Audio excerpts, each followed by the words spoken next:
ചപ്പാത്തി മാവും കൊണ്ട് ചൈനീസ് വിഭവങ്ങളെല്ലാം തോറ്റു പോകുന്ന ടേസ്റ്റിൽ അടിപൊളി ഒരു സ്നാക്ക് തയ്യാറാക്കിയാലോ. അപ്പോൾ റെസിപ്പിയിലേക്ക് പോകുന്നതിന് മുമ്പ് നമ്മുടെ ചാനൽ ആദ്യമായിട്ട് കാണുന്നവരാണെങ്കിൽ എല്ലാവരും ഒന്ന് സബ്സ്ക്രൈബ് ചെയ്തേക്കണേ. അപ്പോൾ റെസിപ്പിയിലേക്ക് പോവാം.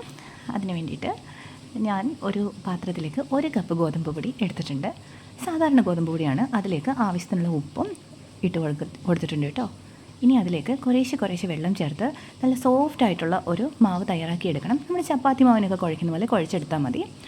ഇത് ഞാനിപ്പോൾ ഒന്ന് കുഴച്ചെടുത്തിട്ടുണ്ട്. ഇനി ഒരു ലേശം എണ്ണയും കൂടെ തൂക്കി നല്ല സോഫ്റ്റായിട്ട് നല്ല സ്മൂത്തായിട്ടുള്ള ഒരു ഡോ തയ്യാറാക്കാം. ഇത് ഇപ്പം നല്ല സോഫ്റ്റാണ്. ഇത് അല്ലേ നമ്മൾ ഫിംഗർ വെച്ച് തൊട്ടാൽ അതിലൊരു നുണക്കുഴി വീഴുന്നുണ്ട്.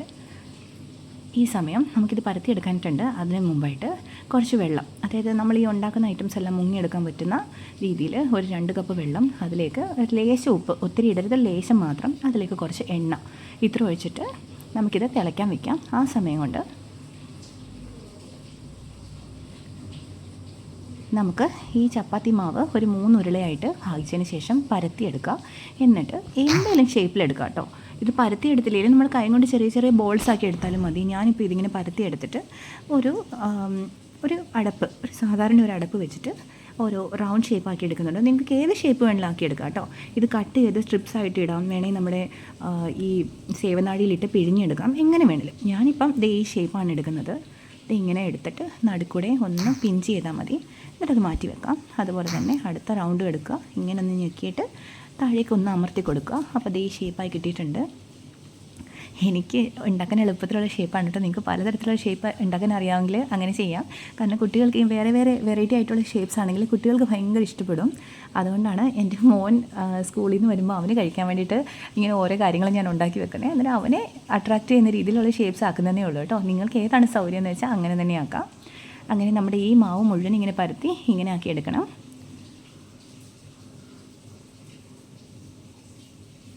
ഇങ്ങനെ ചെയ്യാനായിട്ട് വളരെ എളുപ്പമാണ് കേട്ടോ. ഞാനത് മുഴുവൻ ഇങ്ങനെ റെഡിയാക്കി വെച്ചിട്ടുണ്ട്. അപ്പോൾ ഇത്രയും കിട്ടിയിട്ടുണ്ട് കേട്ടോ. ഇനി നമുക്ക് വെള്ളം തിളച്ചിട്ടുണ്ട്. അതിലേക്ക് നമുക്കിത് മുഴുവൻ ഇട്ട് കൊടുക്കാം. എന്നിട്ട് ഒരു 4-5 മിനിറ്റ് നന്നായിട്ട് തിളയ്ക്കണം. വെട്ടി തിളയ്ക്കുമ്പോൾ തന്നെ ഇത് പൊങ്ങി വരും, വെള്ളത്തിന് മുകളിലേക്ക് പൊങ്ങി വരും. അപ്പം ഇതിൻ്റെ വേവ് നോക്കിയിട്ട് ഒത്തിരി വെന്ത് കുഴഞ്ഞു പോകണ്ട. ഒരു 3-4-5 മിനിറ്റ്. അത് നിങ്ങൾക്ക് ചിലർക്ക് ലേശം വെന്തായിരിക്കത്തില്ല ഇഷ്ടം. ചെറിയൊരു ബൈറ്റ് കിട്ടുന്ന ഇഷ്ടമാണെങ്കിൽ ഒരു 3 മിനിറ്റോട് കൂടി സ്റ്റോപ്പ് ചെയ്യാം. ഞാനൊരു 4-5 മിനിറ്റ് എടുത്തിട്ടുണ്ട്. എന്നിട്ടിത് കോരിയെടുക്കാം. കോരിയെടുത്തതിന് ശേഷം തണുത്ത വെള്ളം ഒഴിച്ചൊന്ന് കഴുകിയിട്ട് മാറ്റി വെക്കാം കേട്ടോ. ഞാനിപ്പം ഇങ്ങനെ കോരി എടുത്തിട്ട് ഇതിലേക്ക് തന്നെ കുറച്ച് തണുത്ത വെള്ളം ഒഴിച്ചു കൊടുക്കുകയാണ്. എന്നിട്ട് ഇത് മാറ്റി വെക്കാം. ഇങ്ങനെ എടുക്കുമ്പോൾ നമ്മൾ ഈ എണ്ണ ഒഴിച്ച് ഇതുപോലെ ഈ വെള്ളത്തിൽ കഴുകി മാറ്റുകയാണെങ്കിൽ ഇത് ഒന്നിനോടൊന്നും ഒട്ടാതെ നമുക്ക് കിട്ടും. അതവിടെ ഇരിക്കട്ടെ. ഇനി നമുക്കൊരു പാൻ എടുക്കുക. അതിലേക്ക് കുറച്ച് എണ്ണ ഒഴിച്ചു കൊടുത്തതിന് ശേഷം എണ്ണ ഒന്ന് ചൂടാവട്ടെ. നമുക്കതിലേക്ക് ഒരു 6-7 വെളുത്തുള്ളി പൊടിയായി അരിഞ്ഞത് ഇട്ട് കൊടുക്കാം. 6-7 അല്ലിയാണ് കേട്ടോ. അല്ലി പൊടിയായി അരിഞ്ഞ് ഇട്ട് കൊടുക്കാം. അതിനോടൊപ്പം ഒരു സവാള പൊടിയായി അരിഞ്ഞതും ചേർത്ത് ഒന്ന് വഴറ്റി കൊടുക്കുക. ഞാൻ ഇതിലേക്ക് ഇടുന്നത് പച്ചക്കറിയായിട്ട് ഞാൻ ഇടുന്നത് കുറച്ച് സ്പ്രിംഗ് ഓണിയൻ എൻ്റെ കയ്യിൽ ഇരിപ്പുണ്ടായിരുന്നു. അതും കുറച്ച് ക്യാപ്സിക്കമാണ്. ക്യാപ്സിക്കം എന്ന് പറഞ്ഞാൽ ഒരെണ്ണമൊന്നും എടുത്തിട്ടില്ല. ഒരു 1/4 ഭാഗം അല്ലെങ്കിൽ ഒരു 1/2 ഭാഗം എന്ന് പറയാം. 1/2 ഭാഗം ക്യാപ്സിക്കമാണ് എടുത്തിരിക്കുന്നത്. അത് ഇട്ട് കൊടുക്കുന്നുണ്ട്. ഇത് കുറച്ച് മല്ലിയില പൊടിയായി അരിഞ്ഞതും. നിങ്ങളുടെ കയ്യിൽ ഏത് പച്ചക്കറിയാണുള്ളത് ഇടാം കേട്ടോ. നമുക്ക് ക്യാരറ്റ് ഇടാം, ക്യാബേജ് ഇടാം, ഒക്കെ ഇടാം. എൻ്റെ കയ്യിൽ ഇത് 2 ഉണ്ടായിരുന്നുള്ളൂ, അതുകൊണ്ടാണ് ഞാനിതിട്ടത്. എന്നിട്ട് ഇതെല്ലാം നന്നായിട്ടൊന്ന് ഇളക്കി കൊടുക്കുക. എരിവിന് വേണ്ടിയിട്ട് ചെറിയൊരു പച്ചമുളക് ഇട്ട് കൊടുക്കുന്നുണ്ട്. ഇത് ഒത്തിരി സ്പൈസ് ലെവലിലല്ല ഉണ്ടാക്കുന്നത് കേട്ടോ. ഇനിയിപ്പോൾ നമുക്ക് വേണ്ടി ഉണ്ടാക്കുന്നതെങ്കിൽ, ഇത് മോന് വേണ്ടിയിട്ടായതുകൊണ്ട് ഞാൻ അധികം എരിവ് ആക്കുന്നില്ല. നമുക്ക് വേണ്ടിയിട്ടാണെങ്കിൽ കുറച്ചുകൂടെ എരിവ് കൂട്ടാം. ഇനി ഇതിലേക്ക് 1 ടീസ്പൂൺ മുളക് പൊടിയും കൂടി ചേർക്കുന്നുണ്ട്.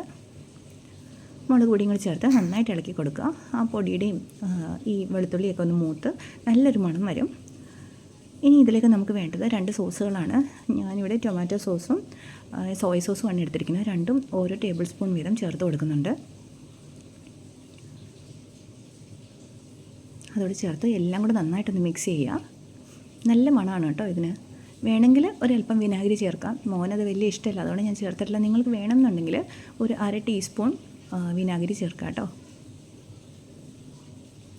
ഇതിപ്പോൾ നന്നായിട്ട് മൂത്ത് വന്നു. അതിലേക്ക് നമ്മൾ തയ്യാറാക്കി വെച്ചിരിക്കുന്ന പാസ്ത ഇട്ട് കൊടുക്കുന്നുണ്ട്. പാസ്ത നമ്മുടെ ഒരു ദേശി പാസ്തയാണ്, അതിട്ട് കൊടുക്കുന്നുണ്ട്.